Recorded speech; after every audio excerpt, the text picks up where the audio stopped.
Le thème du jour est le désir, l'envie, sous sa forme problématique, une grande spécialité en ce qui me concerne.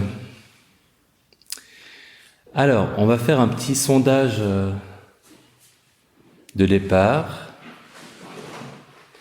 Une envie qui, pour vous, est parfois problématique, ou bien parce qu'elle occupe trop de place, ou bien parce qu'elle vous éloigne d'autres activités pourtant plus importantes, ou qu'elle devient obsédante, ou simplement parce qu'elle conduit à des comportements que vous regrettez ensuite.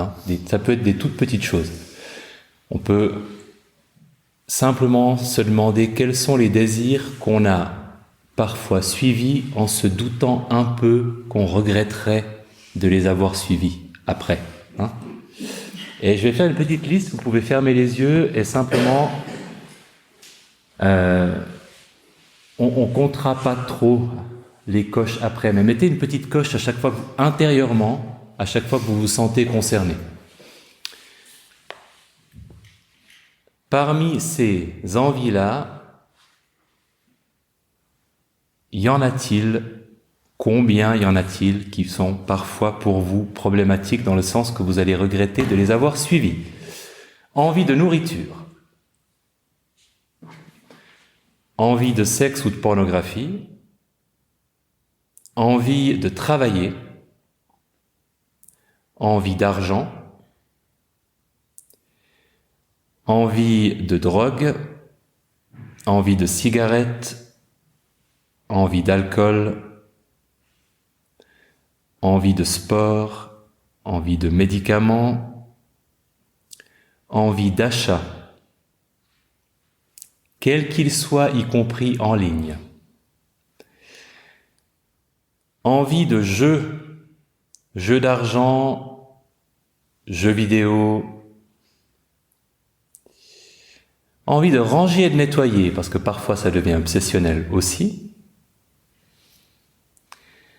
envie de télévision, envie de réseaux sociaux, y compris, par exemple, Instagram, Twitter, YouTube, TikTok, Tinder, tout.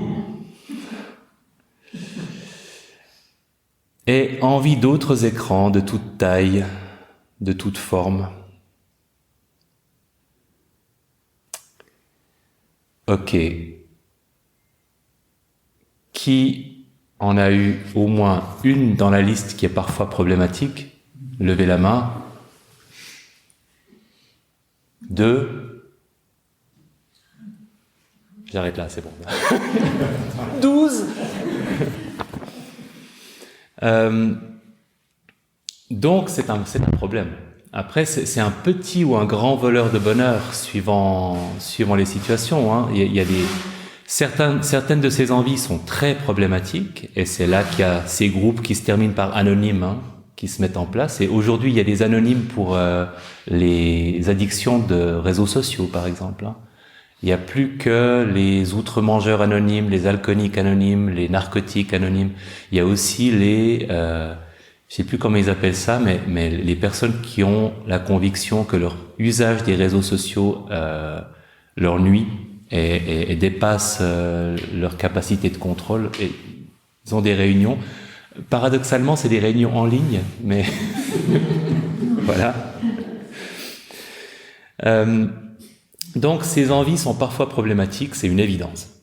Et dans le MBSR d'origine,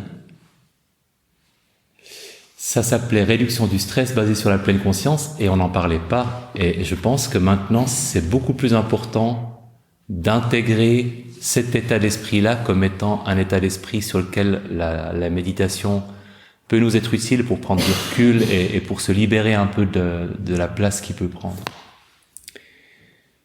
Un rappel quand même, parce que je pense que c'est une des questions une des remarques que j'entends le plus à chaque fois qu'on parle de l'impact positif de la pleine conscience sur certaines émotions à problème, c'est toujours « oui, mais c'est pas toujours problématique et on en a besoin ». Et oui, c'est toujours quand on perd sa liberté par rapport à ces états d'esprit-là qu'on a besoin d'injecter de la pleine conscience pour que ce soit aussi souvent que possible un désir heureux plutôt qu'un désir malheureux. Quel est le désir heureux? Le désir heureux, si on a envie de quelque chose, on se l'accorde, on en profite pleinement, en pleine conscience, on se sent bien d'en avoir profité.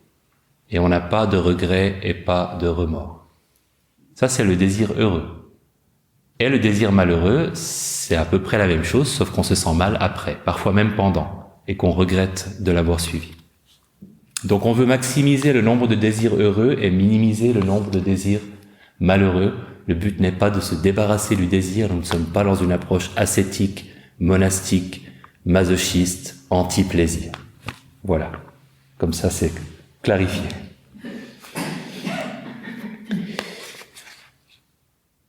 Un petit exercice pour plonger dans le vif du sujet qui nécessite d'abord de trouver un moment où vous avez vécu une envie à problème. Alors, j'ai de la chance, j'en ai eu une récemment qui impliquait du nougat iranien. Je n'entrerai pas dans les détails.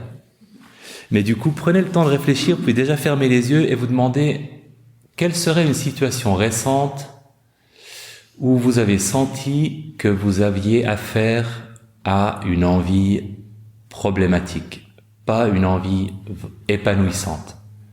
Vous avez regretté de l'avoir suivi, vous avez senti cette espèce de tension. Que ce soit nourriture, alcool, écran, achat, tout ça.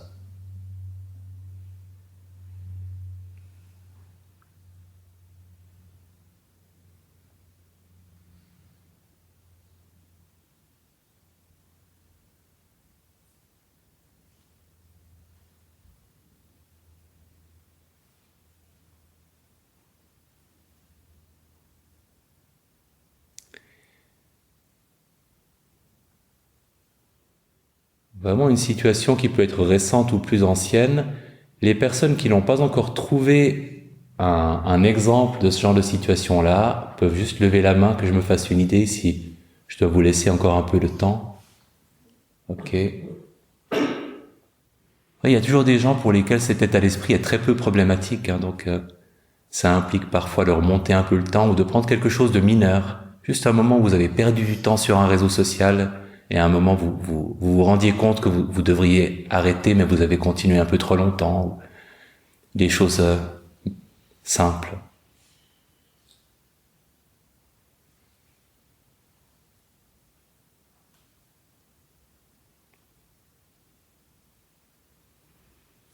Et en prenant une position méditative, ce sera pas long.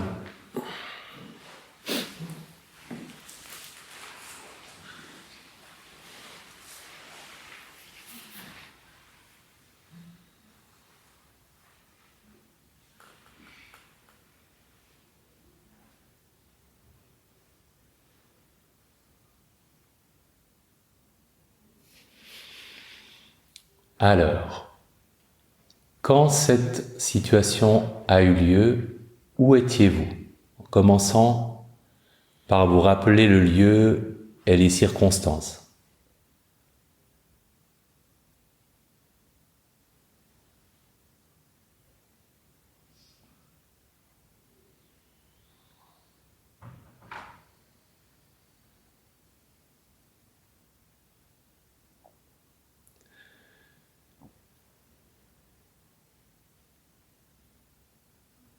Et en nommant c'était une envie de quoi intérieurement?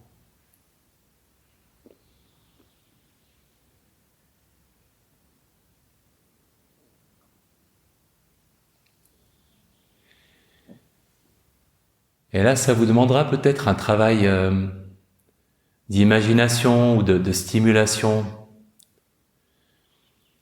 en vous rappelant du moment où cette envie était la plus intense, la plus forte.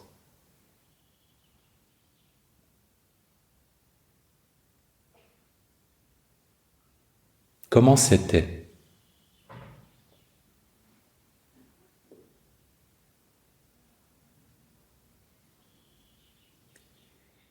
Et au moment où vous vous rappelez quand l'envie était la plus intense, comment décririez-vous l'état du corps? Qu'est-ce qui se passe dans le corps? Comment sont les sensations?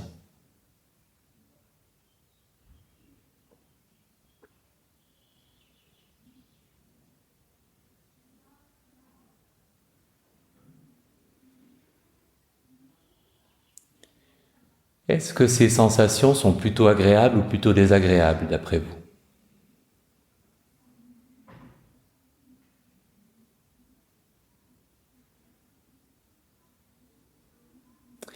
Et à nouveau, je sais que ça demande du travail peut-être, mais en redonnant un peu d'énergie à cette envie, en vous rappelant à nouveau du moment où elle était la plus forte,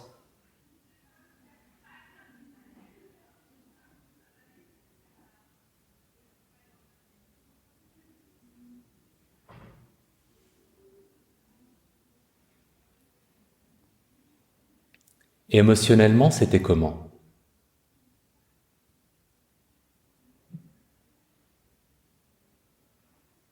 Et là aussi, est-ce que c'était plaisant, déplaisant?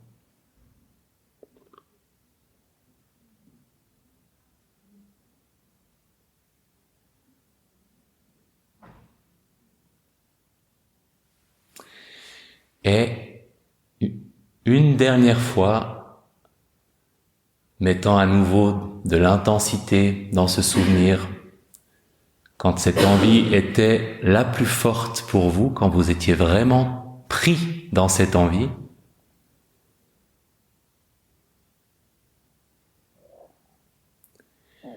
à quoi ressemblait votre esprit, vos pensées? Comment est-ce que vous décririez l'état de l'esprit? Qu'est-ce qui se passait dans votre tête?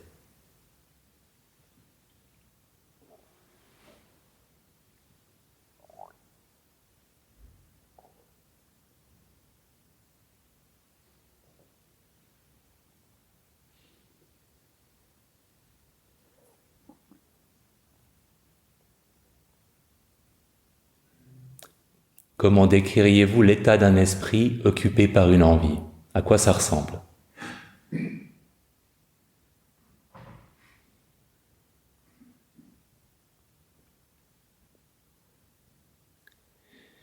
Ok, on prend 3 grandes respirations conscientes.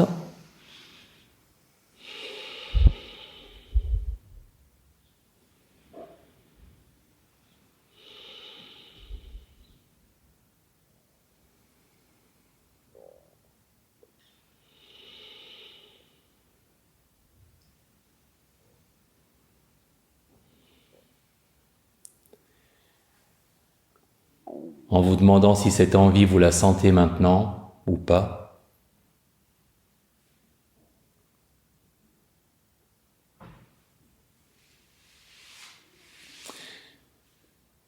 Et une question subsidiaire, peut-être, est-ce qu'il y avait d'autres émotions qui, selon vous, ont contribué à ce que cette envie apparaisse? Parfois, on peut avoir de l'ennui, de la fatigue, de la frustration, de l'anxiété.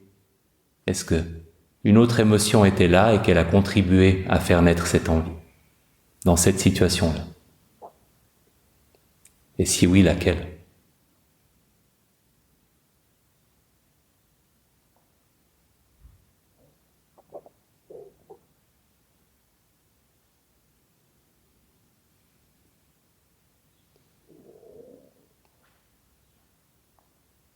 Parfois, ça peut aussi être la faim plutôt qu'une émotion.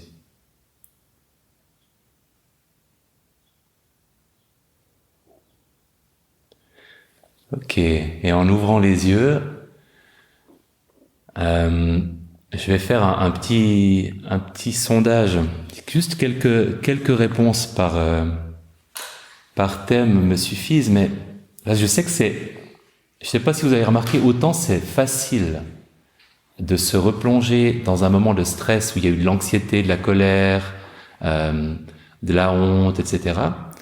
Et on a vraiment l'expérience qui nous revient de façon très vivante, très présente, au point que parfois il faut du temps pour en sortir, et que je me sens coupable d'avoir fait cet exercice parce qu'il y a des gens qui sont encore mal, d'avoir repensé à leur anxiété, repensé à leur colère. Autant pour l'envie, c'est souvent pas du tout aussi intense et il faut faire presque un effort pour lui redonner de l'énergie, hein, comme si elle était très fragile par rapport à d'autres émotions. C'est pas toujours le cas, mais c'est beaucoup plus souvent le cas. Physiquement, comment est-ce que vous décririez l'état du corps dans cette situation d'envie de quelque chose? Quelques mots-clés lâchés dans la salle. Je vous écoute. En tension. En tension, ouais. De l'agitation. Agitation. Urgence. Urgence, ouais. D'autres choses? Il y a des sensations particulières? Pas toujours, hein, pour l'envie. Je sais que autant l'anxiété, on va dire, j'avais la gorge qui était comme ça, j'avais le ventre qui était comme ça. Pour une envie à problème, c'est plus un état en effet de tension généralisée ou d'activation, comme quelque chose qui fourmille. Il y a de l'énergie qu'on sent dans le corps. Hein. On est d'accord que cet état, pour qui est-ce que 3 respirations plus tard, il était plus du tout là quand on a fait l'exercice? Généralement, c'est pour une majorité de personnes. Vous n'êtes pas encore dedans maintenant, on est d'accord. Hein. Donc, ce qu'on observe là, c'est que c'est un état qui est physiquement un peu plus subtil que pour une émotion comme la peur, par exemple, et puis qui disparaît très vite. Il est volatile. Hein. Est-ce qu'il est, pour qui cet état était plutôt déplaisant? Levez la main. Pour qui est-ce qu'il était plutôt plaisant? Ouais, ça peut arriver parce qu'il y a plus d'excitation ou plus de tension suivant la direction que ça prend. Mais on voit que pour une majorité de personnes, c'était plutôt déplaisant. Et c'est une observation intéressante parce que une raison de craquer et de suivre une envie à problème, c'est que cet état s'arrête. Et c'est très intéressant parce qu'on se dit, j'ai eu envie d'un truc qui me faisait plaisir et j'ai craqué pour me faire plaisir. Et c'est vrai que c'est une partie de ce qui se passe. Mais dans le cas d'une envie problématique, ce qui se passe souvent, c'est libérez-moi de cet état de tension. Et pour m'en libérer, je vais obéir à l'envie parce qu'au moins ça va s'arrêter. Hein. Comme un état d'esprit qui nous harcèle et puis on dit je vais lui céder parce qu'il va arrêter, quoi. Il va arrêter de me crisper, de me mettre dans cet état de tension. Donc ça c'est un premier constat, c'est qu'en fait c'est pas forcément agréable et c'est entre autres parce que c'est pas forcément agréable qu'on va suivre l'envie. Émotionnellement, là aussi, pour qui c'était, je pense que j'aurais à peu près la même chose parce que c'est lié, hein, c'était plutôt déplaisant, mais il y avait en même temps, pour qui il y avait aussi la promesse de la récompense. Il y a cette ambiguïté entre en même temps on se réjouit puis en même temps on se sent un peu pas très bien dans l'état dans lequel on est. Qui dirait que ça partait un peu dans les deux directions? Ouais, un peu émotionnellement ambigu. Hein. Mentalement, ça c'est vachement intéressant. Comment vous décririez l'esprit? Cet esprit qui pense, qui prend des décisions, qui pèse le pour et le contre, qui réfléchit. C'était comment? Lâchez-moi quelques phrases. La guerre.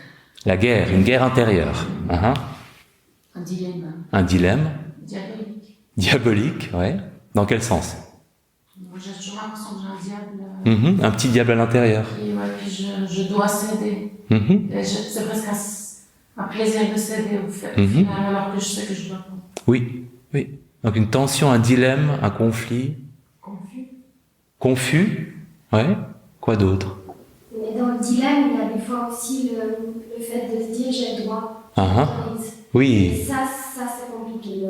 J'ai le droit finalement. Oui. Ça me fera du mal, mais j'ai le droit. Oui, j'ai le droit. Oui, alors ça c'est quand on rentre dans le contenu des pensées, il y a des classiques dans ce dialogue intérieur. Hein. Le j'ai le droit en fait partie. Hein. Il y a encore la déculpabilisation, l'esprit, déculpabilisation, après je n'aurai plus, ce sera fini. Oui, ok. C'est pas si grave. C'est pas si grave, ouais. Parce que la notion de temps aussi, on pense que ça va durer. Qu'on va pouvoir gérer, et ça va être court, en fait.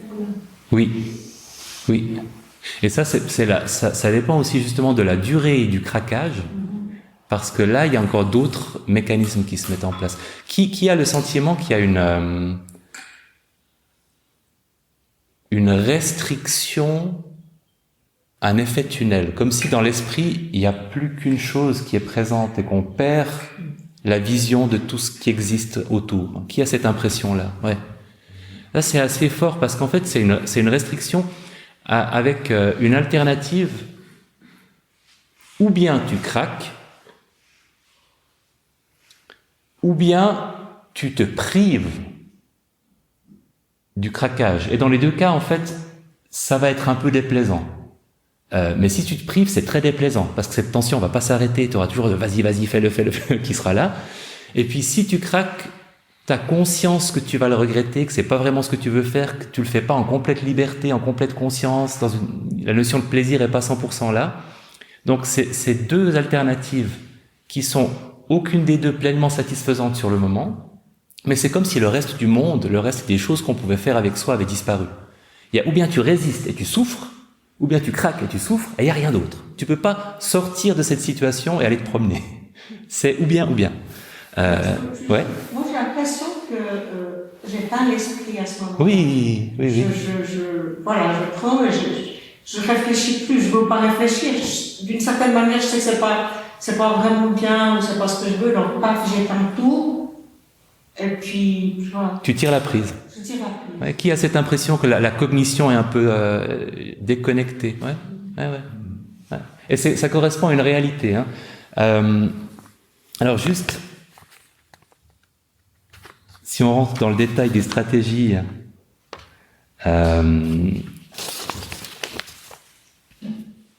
argumentatives, quand on est encore en train de réfléchir. Il y a des classiques, hein.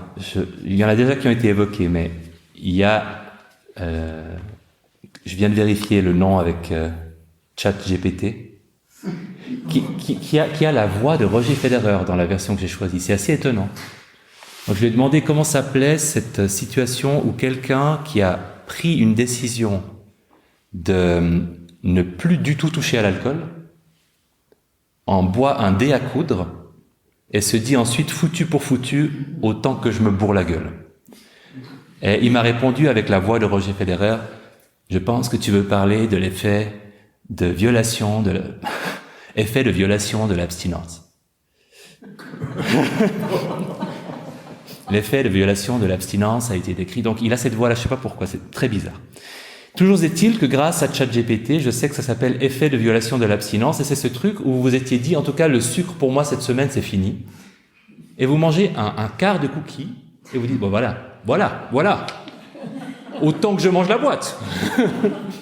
Mon âme est perdue. Donc ça, c'est l'effet de violation de l'abstinence, c'est complètement idiot, et ça se produit. Il y a la récompense, je le mérite. C'est vrai que je m'étais dit que, mais en même temps, aujourd'hui, vraiment, je le mérite. Il y a la rationalisation, hein, j'ai marché 10 km, j'ai fait mes 10 000 pas, donc j'ai droit à mon tiramisu. Et c'est peut-être vrai, hein, tout ça, c'est juste, voilà, mais ça se passe dans notre esprit. Il y a tous ces éléments de négociation, compensation, expiation future. C'est la dernière fois. Mais là, aujourd'hui, c'est spécial. Je compenserai demain, tout à l'heure. Et puis, en effet, je vais le faire, mais juste un peu. Mais c'est souvent pas possible. C'est souvent pas possible, absolument. Et après, il y a eu justement ce côté où on débranche l'esprit. C'est assez intéressant parce que dans les salons de jeu, il y a beaucoup de bruit. Dans les salons de jeu traditionnels, il y a beaucoup de bruit, il y a beaucoup de musique, il y a le bruit des machines elles-mêmes qui sont bruyantes, et ça fait comme une espèce de bruit de fond qui occupe notre esprit, qui empêche que le silence se fasse et que la réflexion se fasse dans le silence. Et moi, j'ai souvent l'impression dans ces moments-là, ou bien que je me bourre la tête de pensées qui vont m'empêcher de réfléchir, une espèce de dialogue intérieur frénétique ou alors qu'il n'y a rien, et en effet que je tire la prise, que je suis comme une espèce de zombie dans lequel il n'y a pas de pensée, qui est en train de faire un truc et qui perd la capacité de prendre du recul. Et c'est très intéressant, parce qu'évidemment, plus on s'intéresse à ça, plus on applique notre curiosité à se dire, ok, je suis sujet, comme tous les êtres humains le sont, à ces états-là où je suis des envies que je regrette après. Alors ok, je vais continuer d'y être sujet, mais je veux être un sujet aussi lucide et présent que possible, aussi longtemps et aussi souvent que possible. Donc c'est une bonne intention à avoir, de se dire bon voilà, ce genre de choses peuvent m'arriver, mais j'aimerais être aussi présent que possible quand ça m'arrive, quitte à être en train de prendre des notes au fur et à mesure que l'expérience se déroule, parce que plus on met de la conscience, plus on a de ces espaces dans lesquels on peut prendre des décisions différentes. Donc, plus on s'y intéresse, et ça implique un peu de mettre de côté la honte qui nous donnerait envie de ne pas y penser une fois que ça s'est passé. Mais c'est le contraire, il faut vraiment se plonger dedans et explorer ce que c'est que cette expérience. Et on va revenir à ce qu'on peut faire aussi pour multiplier les alternatives, les autres options. Maintenant, un petit peu d'histoire.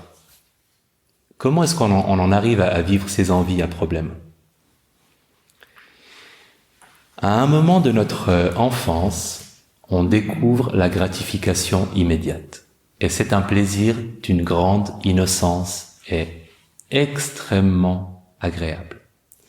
Je me rappelle toujours du jour où ma fille a goûté pour la première fois un bonbon. Puisqu'elle avait des parents bobos opposés aux bonbons, elle n'avait jamais goûté de bonbons de sa vie. Et elle avait peut-être entre 2 et 3 ans, je pense. On était à un mariage, et une dame est passée avec un plateau, elle lui a proposé des fraises tagada. Et je l'ai vue arriver vers moi, avec cet air, ses yeux immenses, ses pupilles dilatées. Et « Papa, elle m'a donné la dame, ça s'appelle bonbon !» Et je voyais vraiment l'extase. Et ça, c'est une magnifique expérience. Et tant qu'on a des expériences comme ça, extatiques, c'est très beau. Le problème intervient plus tard quand on découvre que ces expériences-là peuvent aussi nous faire oublier une expérience désagréable. Un chagrin, d'ailleurs on l'apprend aux enfants, s'ils ne l'apprennent pas tout seuls, on le leur apprend très vite. Un enfant qui pleure, on dit tiens, prends ça. Et du coup on comprend, je peux utiliser ce plaisir-là pour oublier un chagrin, une anxiété. Et à partir de là, ça devient un peu plus compliqué, parce qu'il y a un mésusage de ce plaisir qu'on peut introduire dans notre vie. Et à partir du moment où on utilise cette gratification comme une façon d'échapper, comme un opium, qui nous permet d'échapper à une souffrance, on ouvre la possibilité à un usage insatisfaisant de ces sources de plaisir. Avec ce qui est commun à toutes les envies problématiques, le phénomène de tolérance, c'est-à-dire qu'il faut des doses de plus en plus importantes ou de plus en plus d'intensité pour obtenir le même plaisir. Ce qu'on a observé même avec des likes sur Facebook. C'est assez génial. Enfin, sinon c'est affreux, mais quand on commence, on ouvre son compte sur Facebook, on commence à avoir des likes quand on écrit des choses, et au début, 5 likes, ça nous rend très heureux. Il y a 5 personnes qui ont aimé ce que j'ai partagé, ma photo de petit chat, c'est merveilleux. Et après, vous vous habituez. Et il vous faut 15 likes pour avoir le même bonheur. Et après, il vous en faut 100. Et on a vraiment observé je crois que c'était par imagerie cérébrale, que suivant le nombre d'abonnés que les gens ont, en fait, au début, ils se contentent. Il y a une réaction dans le cerveau de satisfaction qui s'amoindrit au fur et à mesure à nombre de likes équivalents. Il y a besoin de toujours plus. Donc, ce phénomène de tolérance, il est vrai pour le sucre, pour l'alcool, pour la drogue et pour les réseaux sociaux. Il y a le phénomène de l'abus, donc le binge, binge eating, quand on mange une très grande quantité en très peu de temps. C'est vrai pour l'alcool, c'est vrai pour les drogues, pour les réseaux sociaux. Il y a la même chose, où on se plonge vraiment pendant 1 heure, on fait que ça, on est collé à notre écran et on fait défiler. Il y a les difficultés liées au sevrage. Les personnes qui font les retraites méditatives silencieuses qui découvrent parfois que pendant les premières 24 heures, la déconnexion avec le monde est extrêmement douloureuse. Et évidemment, si on a beaucoup recours à ces envies-là, on a petit à petit un appauvrissement, une perte de flexibilité dans notre façon de pouvoir répondre à quelque chose qui nous stresse, par exemple. On oublie quelle autre stratégie, on privilégie celle-là, et donc on est moins capable de développer d'autres stratégies. Et dans certains cas, le temps et l'énergie qu'on consacre à cette gratification immédiate va mordre sur d'autres activités de la vie courante. Et si on pense aux écrans, c'est une évidence pour beaucoup que ça nous prend du temps qu'on pourrait consacrer à autre chose. Ça nous rend moins disponibles pour les choses vraiment importantes. Et ça devient un problème de santé publique majeur, d'autant que toutes ces addictions se renforcent les unes les autres, et qu'avec les écrans, on a en même temps depuis les smartphones, une nouvelle source d'addiction, parce qu'en eux-mêmes, ils sont une addiction, mais aussi quelque chose qui potentialise les autres addictions. Évidemment que les achats compulsifs, avant, il fallait enfiler des vêtements, sortir de chez soi, attendre l'ouverture du bon génie, et aller flamber sa carte de crédit. Là, on peut être en pyjama dans son lit et braquer bon génie avec la même efficacité. Et c'est vrai pour tout le reste. Même pour les drogues illégales, on peut se les faire livrer en allant sur le darknet. Ne me demandez pas comment ça marche, je sais pas, mais voilà. Donc ça a facilité l'accès aux autres dépendances, et c'est une nouvelle dépendance en elle-même.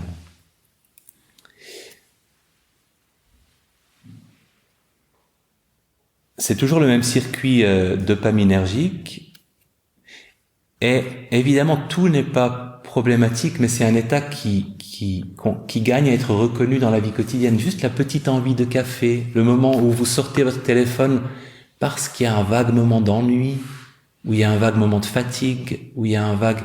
Ça veut pas dire, on veut pas pathologiser toutes les petites envies du quotidien. C'est pas grave de regarder son téléphone, de manger un chocolat quand on a envie d'un peu de réconfort.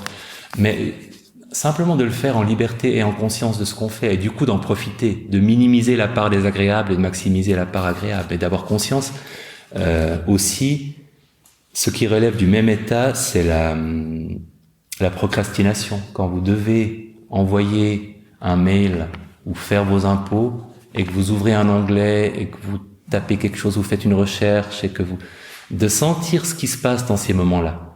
Juste avoir cette curiosité. On sait que, quand je dis que c'est un problème de santé publique, c'est extraordinaire cette courbe. Je crois que c'est la courbe des... je veux pas dire de bêtises. C'est les indicateurs de détresse émotionnelle, que ce soit la prise d'antidépresseurs, les consultations, les tentatives de suicide, la fréquence des pensées suicidaires. Chez les jeunes femmes, en particulier, plus que chez les jeunes hommes, mais aussi chez les jeunes hommes, on a une courbe qui évoluait avec des hauts et des bas jusqu'en 2011. Et à partir de 2011, il y a une augmentation de ces indices de mal-être émotionnel. Et en 2014, ça s'accélère encore. Et alors que les jeunes hommes et les jeunes femmes étaient plus ou moins dans la même gradation, tout à coup, chez les jeunes femmes, ça explose. Ça explose à partir de 2011. 2011, c'est en gros l'iPhone, l'apparition, vraiment le développement des smartphones. Et 2014, je crois que c'est Instagram et l'explosion d'Instagram et des filtres sur Instagram. Donc, il y a quelque chose qui a augmenté le mal-être chez les jeunes hommes aussi, mais particulièrement chez les jeunes femmes, à partir du moment où ces réseaux sociaux sont devenus constamment accessibles dans la poche. Et c'est du jamais vu, l'augmentation est énorme, c'est vraiment absolument spectaculaire.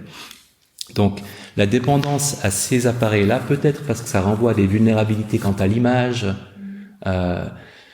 c'est vraiment lié aussi au développement d'Instagram. Donc pour moi, Instagram, c'est l'image, donc c'est peut-être ça. Mais il y a vraiment eu quelque chose qui s'est détérioré. Pourquoi est-ce que ces mécanismes sont puissants et pourquoi est-ce que c'est difficile de s'en libérer, de retrouver de la liberté par rapport à eux? On sait, si on prend vraiment le cas de la gratification utilisée pour oublier le stress, que le stress inhibe le fonctionnement de notre cortex préfrontal, qui est cette partie, c'est l'intello de notre cerveau. Le cortex préfrontal qui va trouver des solutions innovantes à des problèmes, va dire voilà, il faudrait faire ça, on pourrait faire ça, ce serait pas mal, tu te sentirais mieux si t'allais prendre le téléphone et si t'appelais telle ou telle personne qui va t'aider, ou si tu... en cas de problème, c'est lui dont on aurait besoin pour des solutions innovantes, qui tiennent compte de la complexité de ce qu'on est en train de vivre. Et lui, son fonctionnement est inhibé par le stress, qui va plutôt renforcer les circuits de réaction immédiate, c'est le côté survie, etc., et qui va aussi inhiber la recherche de gratification immédiate, qui va activer le circuit de la récompense, pas inhiber. Donc en fait, on est plus vulnérable à la gratification immédiate quand on est en état de stress, et on a moins accès aux solutions créatives et qui nous sortiraient d'affaires. Et du coup, on en revient à ce qu'on connaît et ce qui a eu marché par le passé quand on était enfant et malheureux et que le chocolat nous rendait heureux. Et faute de créativité, on se réfugie dans ce vieux circuit-là. Et l'envie à problème en situation de stress, c'est vraiment, on peut le concevoir comme un ami d'enfance, bien intentionné, mais complètement débile. Et qui du coup nous donne toujours la même chose. Je veux dire, quoi qu'il nous arrive, on lui dit tiens, prends des chips. Et c'était sympa quand vous aviez 7 ans et que ce pote vous disait tiens, prends des chips quand vous étiez malheureux. Mais là, ça, c'est plus la bonne solution. Mais lui, il a jamais eu d'autres idées. Et vous êtes vulnérable, votre cortex préfrontal, il marche pas à cause du stress. Donc vous écoutez toujours cette suggestion-là. Et c'est bien ce qu'on sent quand vous décrivez cet état-là, quand vous êtes dans une envie problématique, l'impression de débrancher le cerveau. C'est effectivement ça. Le cortex préfrontal n'est pas là, puis on est dans cette espèce de transe, de stupeur, où notre capacité à la réflexion n'est plus présente.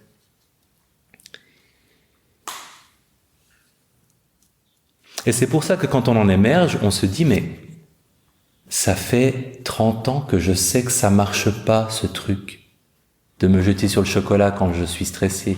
Je le sais, pourquoi je l'ai encore fait? Ben voilà, parce que cette partie qui résonne de façon créative et intelligente était plus présente. Donc, c'est exactement ce qu'on sent. Mais de nouveau, c'est super intéressant d'être là pour le sentir. Tant pis si vous n'êtes pas en possibilité de changer les choses ou d'agir différemment, mais au moins de se dire, ah, voilà ce qui m'arrive.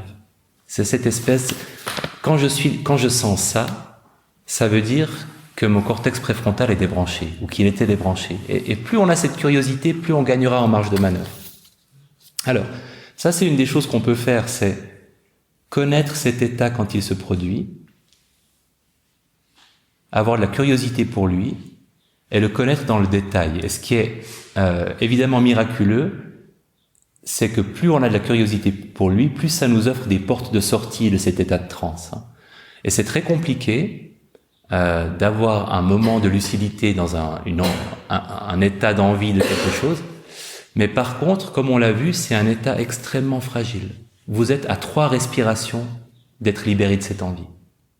C'est pas comme l'anxiété où il vous faudra peut-être 2 minutes de respiration pour que ça se calme physiquement et que vous puissiez réfléchir un peu. Là, c'est hyper rapide. Le problème, c'est qu'on n'y pense pas sur le moment. C'est pas que ce soit difficile d'en sortir. Et parfois, ça va revenir. Voilà, on en sort et puis ça revient 3 minutes plus tard, mais c'est pas très compliqué d'en sortir quand on en a émergé. Évidemment, comprendre aussi ce qui va provoquer cet état-là. Et je pense que il y a des émotions qui sont associées, comme la fatigue, la frustration, l'anxiété, qui sont des grands classiques. Reconnaître aussi ces émotions-là et le rôle qu'elles jouent. Cultiver des alternatives. Et si on ferme les yeux et qu'on se pose la question ensemble, dans cette situation-là,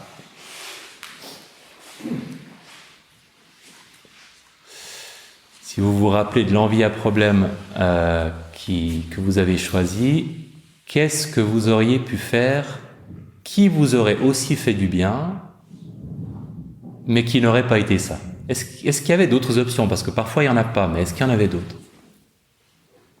Et si oui, lesquelles?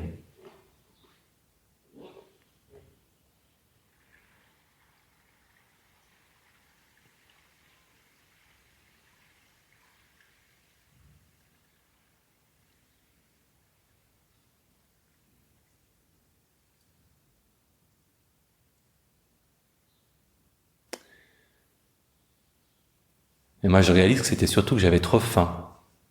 Donc l'alternative aurait été de faire sauter ces bébés brocolis que j'avais dans le frigo avec un peu d'huile d'olive et d'ail, et de manger ça plutôt que le nougat iranien. Très bon au demeurant. D'autres idées qui vous sont venues? Ce que vous auriez pu faire d'autre, peut-être, pour vous faire du bien? Est-ce qu'il y a eu des idées?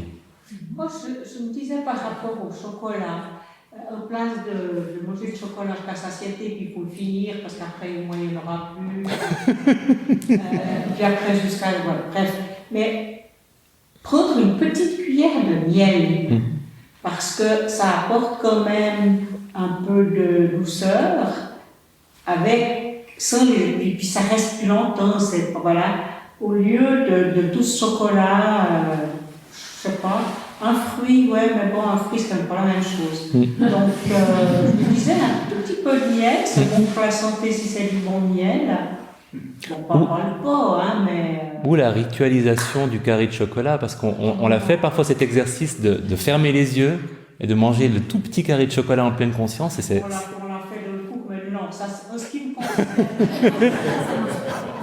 Hors contexte méditatif, c'est pas une option. Et le miel. D'autres choses qui vous sont venues à l'esprit? Peut-être des fouets?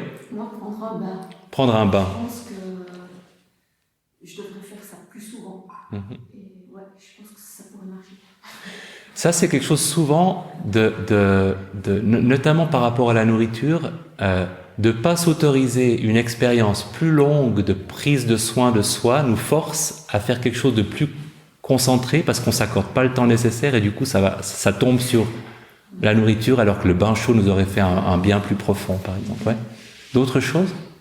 Oui?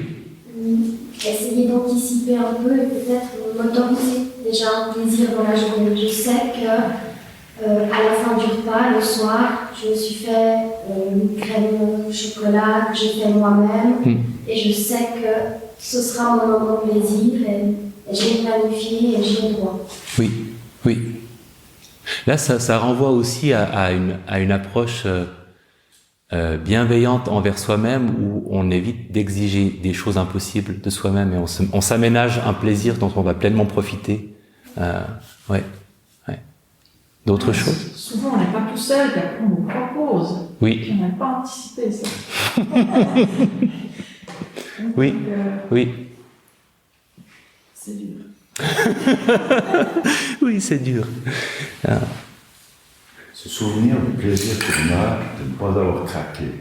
Oui. De ce que ça apporte en termes de gratification. Oui.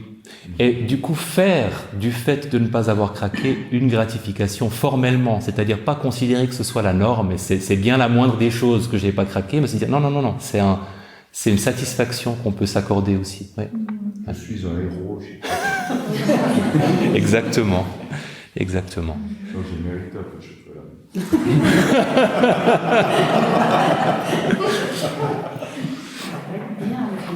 Moi, je dirais que ce qui me concerne, la seule solution, c'est de ne pas en avoir.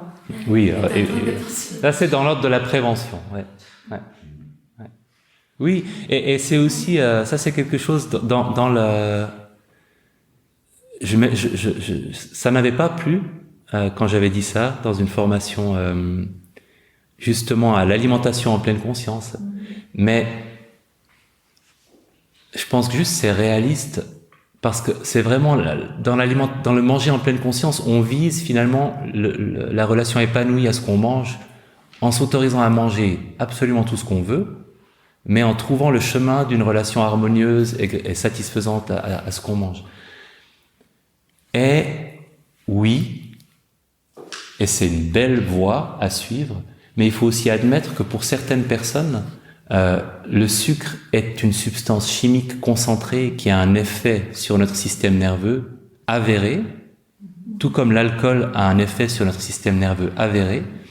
Et donc, certaines personnes qui ont eu des problèmes d'alcool prennent la décision de ne plus avoir d'alcool à la maison et de ne plus toucher à l'alcool.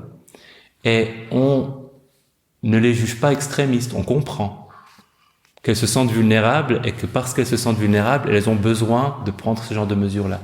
Et je trouve qu'on devrait avoir la même compréhension et la même ouverture d'esprit par rapport au sucre, que certaines personnes se disent, ben voilà, j'ai cette vulnérabilité qui me fait souffrir, donc je choisis de ne pas avoir dans mon armoire des choses sucrées que je pourrais manger ou d'en avoir juste un nombre bien précis, et de prendre cette décision, ça devrait pas être stigmatisé non plus, en fait. C'est pas parce que le sucre est un peu comme la cigarette l'était il y a une centaine d'années, quelque chose qui est complètement intégré dans notre culture et qui n'est pas jugé comme étant en soi problématique, que pour certaines personnes, ça ne peut pas l'être profondément. Ouais.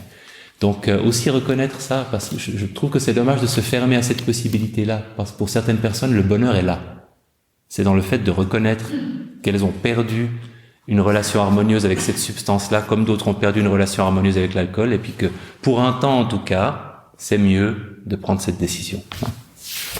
Mais la frustration vient du fait qu'on ne mange plus du tout de sucre. Ça, c'est frustrant. Mais de manger un carré de chocolat par jour. Oui, ça peut. Ouais.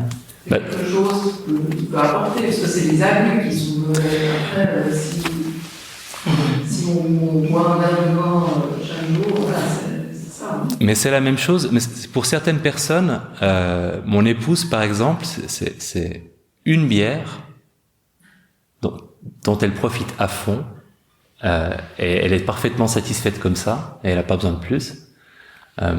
Et il y a des gens pour qui une bière, ça conduirait à 2 bières ou ça conduirait à 3 bières, et du coup, ces gens-là prennent une décision différente. Et je pense que c'est la même chose avec le sucre. En effet, on peut trouver, il y a différentes voies vers une relation épanouissante. Ou bien on choisit de manger une petite quantité, ou bien on s'en passe complètement parce que pour nous c'est pas possible de faire autrement. Et je pense juste qu'il faut avoir une ouverture à toutes ces options-là.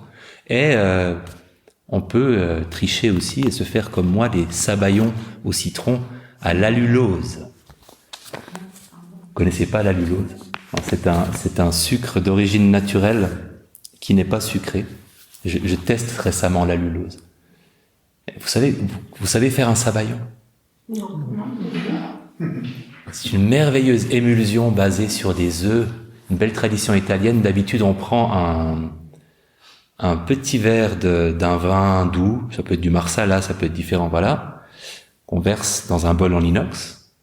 On y ajoute une cuillère à soupe ou 2, peut-être une, ça suffit, de sucre ou d'allulose. On met 2 œufs entiers, 2 jaunes d'œufs, ça peut être que des jaunes d'œufs, ça dépend des recettes. On met ça au bain-marie. On fouette vigoureusement le mélange pour que ça forme une mousse. Et on s'arrête à l'instant précis où le fouet laisse des marques qui restent plus qu'une fraction de seconde dans la masse. Et là, on a quelque chose de mousseux, tiède, parfumé, qu'on peut verser sur des fruits, par exemple, ou consommer tel quel. Excellent avec le café. Et la version citron, où on remplace le vin doux par le jus de citron, c'est un peu comme le même plaisir qu'on a dans une tartelette au citron, mais en moins sucré et en plus aérien, comme ça. C'est bientôt midi. Hein. Donc,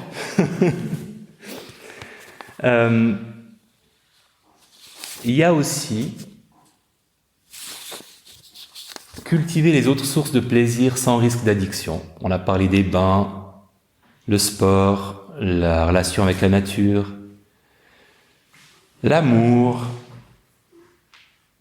la méditation. Cultiver évidemment le manger en pleine conscience, ou le boire une bière en pleine conscience, le boire un café en pleine conscience. Je suis plus sceptique sur le réseau social en pleine conscience, mais pourquoi pas? De se dire, j'en fais une expérience, je vais sur Instagram, mais je vais être présent à chaque instant quand je suis sur Instagram. Qu'est-ce qui se passe? Je sais que si je le fais pour manger, par exemple, je suis incapable de manger trop et j'en profite à fond. Donc c'est vraiment hyper agréable. Je peux manger un truc sucré, je profite de chaque morse et en même temps j'ai pas du tout envie d'en prendre plus. Je me satisfais de beaucoup moins. Peut-être que ça marche avec les réseaux sociaux ou peut-être qu'on arrête tout de suite de les utiliser parce que le fait d'être en pleine conscience nous fait immédiatement réaliser qu'il n'y a pas de vrai plaisir à être sur Instagram plus que 30 secondes. C'est une expérience à tenter. Donc de faire ce qui nous paraît problématique en pleine conscience. Avec la nourriture, c'est miraculeux. Avec la bière, on profite. Je bois plus, mais je bois des fois une bière sans alcool. On profite de chaque gorgée, ça démultiplie le plaisir qu'on a à boire la bière, ça gâche rien. Et si on a tendance à en boire trop, ça nous empêchera sans doute aussi d'en boire trop. Et cultiver cette capacité à l'émerveillement pour les plaisirs les plus simples. Ça, c'est ce que j'ai toujours trouvé miraculeux dans la pleine conscience, c'est le glutamate de la vie. C'est l'exhausteur de saveurs des toutes petites choses de la vie quotidienne. Donc le plaisir de prendre une douche, le plaisir d'être dans son jardin, le plaisir de regarder les gens qu'on aime, de se rappeler qu'il y a plein de petites choses qui peuvent être vécues avec plus d'intensité. Et que du coup, on a moins besoin de ces injections d'expériences intenses quand on profite de tous les petits plaisirs. Comme le disait Dipama, quand elle parlait de ce qu'est sa vie, Dipama étant une méditante très avancée, tout est toujours frais et nouveau. Rien n'est jamais ennuyeux, tout est frais. Et si on est en pleine conscience, tout redevient frais. Alors, plaisir, imaginons, vous avez un début de journée catastrophique et vous avez l'après-midi pour vous et vous vous dites, pour me vivre une journée qui va mieux se terminer qu'elle n'a commencé, cet après-midi, pour me faire du bien, pour m'accorder du plaisir, je vais faire quelque chose. Qu'est-ce que vous choisissez de faire? Je vous laisse réfléchir quelques instants.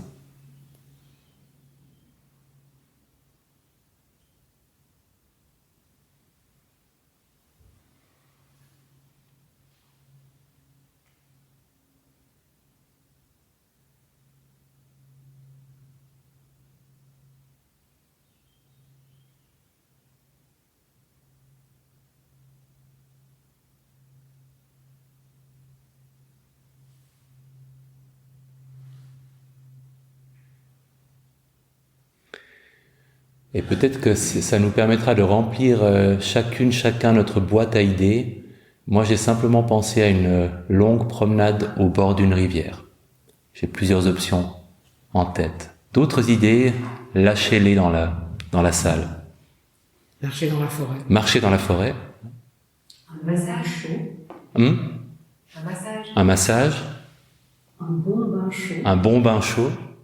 En lisant un livre. Lecture, oui. Ouais. Une sieste. D'autres choses. Aquarelle. Nager. D'autres choses. Jardiner, ouais. Encore un. Visiter quelqu'un. Allez. Visiter quelqu'un, ouais. C'est pas mal. Écouter ronronner le chat. Écouter ronronner le chat, oui. C'est bien ça. Ouais. Ok. Alors, pas oublier ces options-là. Et si vous avez la chance d'être pris dans une envie à problème, mais que vous avez un instant de lucidité, je rappelle qu'il y a un enregistrement sur le site et sur ce qu'il reste des applications, il faut absolument que je les mette à jour, qui s'appelle Surfer sur les envies et qui permet de vivre en pleine conscience une envie. Mais généralement, en fait, à partir du moment où vous êtes en état d'appuyer sur play et d'écouter cet enregistrement, à la limite, même si vous l'écoutiez pas, vous seriez déjà sauvé.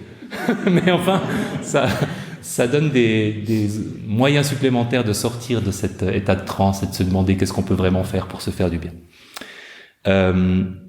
Voilà, c'était cette réunion des envieux anonymes. Ce fut un plaisir pour les personnes qui mangent avec nous. Bon appétit, et pour les autres, bon appétit aussi. Et il y aura encore une dernière de ces rencontres dont le sujet est des plus flous. Donc venez pour savoir en même temps que moi de quoi il va s'agir. Et d'ici là, prenez soin de vous. À bientôt. Bonne journée.